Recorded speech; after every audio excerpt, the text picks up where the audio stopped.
I'll take a wee video, is that okay? People come up to me and go, you can make a basket with a knife and a rock. Essentially, you can make a basket with a knife and a rock. I'll show you what the rock's for in a minute. So I'm going to bend each of these and let them down again, so just watch your face there. I will be gathering them all up in a sec. We've just got to bend them all. So this is how we turn the right angle corner. We go from the base to the sides, and this is called the upset. So we're upsetting the basket. We're turning 90 degrees. We're upsetting it, and this is the weakest part of the basket. So now we gather up in opposite sides. So it would normally be 2 there, 2 there, 2 there, 2 there. And that begins to look like a basket. Okay, we've suddenly got sides, or what looks like sides. Just watch your face there. Go back this way. So this would normally be 24. We've only got 12, just for speed. And I put the hoop on it, and I put the rock inside. And that's so. I start weaving in and out. That's right. So I'll do a wee bit and then I'll set it up so we can pass it around, everybody can get a wee weave on it. If you want, you can pass it on, there's no pressure. So what I want is the sticks that come right round, because I said this is a weak, actually we really need to clear all those. This is a weak part of the basket where it becomes the sides. Stick those all into that basket for me. Thanks. So now we sit down. This is the sitting down bit. The basket maker's apprentice. Put the tools away. So I'm back on tips. I didn't look. Because obviously this is a trade. Each part of the rod is named. So we have a tip, which is the fine end, and a butt, which seems kind of obvious, and then a back and a belly. So the outside is the back, and I'm standing, my back and my belly. So the rod has those 4. So the inside of the curve is the belly, and the outside is the back. Everything has a belly and a back. So even a willow rod has a belly and a back. And then would you ever get people ask you to make the old cribs, you know, for very young? I have, but I've always declined because the money I would have to put on it, they wouldn't want to pay. Now we've fixed quite a few, and to be honest, this is where the imports come in. I just send them to Mothercare because I'd be looking upwards of £200 for one that I know they can go and buy for 50 or 60 quid. So it's not worth, unless somebody's really, really keen, but I always just put people off. Because I didn't even make them for my own kids, so you know, it's too much work. But it lasts longer.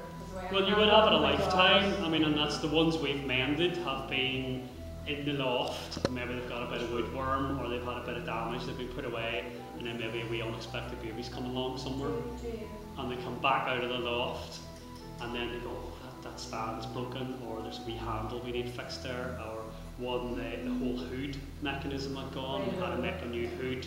Well, I bought one that was 21 years ago and paid £100 for it then. Still have it, my granddaughter's around. We'll see. So it does become a family heirloom, so maybe I should have, but I just thought, people aren't going to pay it.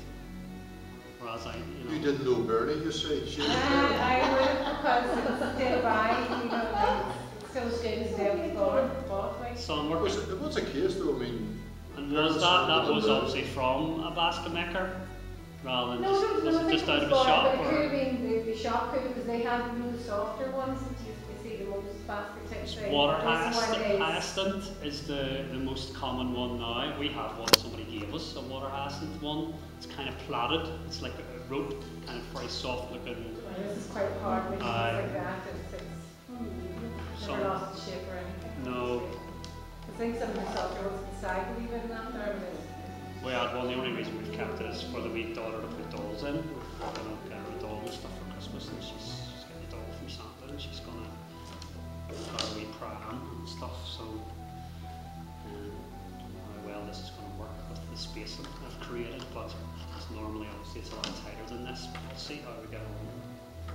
So I'm just, this is now called a 3-rod wheel, W-A-L-E, and this is the upset weave between the base and the sides, so it's where the bottom becomes the side. And the guy that taught me did go for an apprenticeship in Cork, and he spent a year in a basket making or in a workshop, basket making workshop in Cork, and he spent a year making lampshades.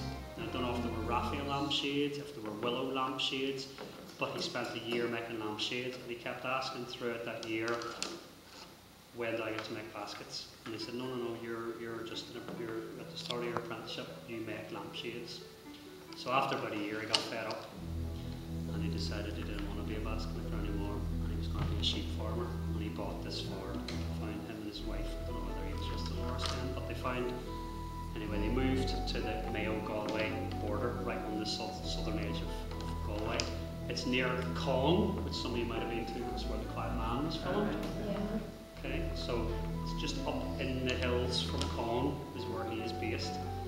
And when he moved to the sheep farm, didn't it turn out that the neighbour was a country basket maker? And the neighbour taught him everything that he wasn't getting in Cork. And that's how he became a basket maker. So it was kind of fate, kind of worked out for him that he just went to the right place, and that's how he got his apprenticeship. He ended up with the country kind of apprenticeship with his neighbour, who was also Joe, but I can't remember his second name. So how do apprenticeships work now then? Well, I think we can probably do something in London. Right. Only place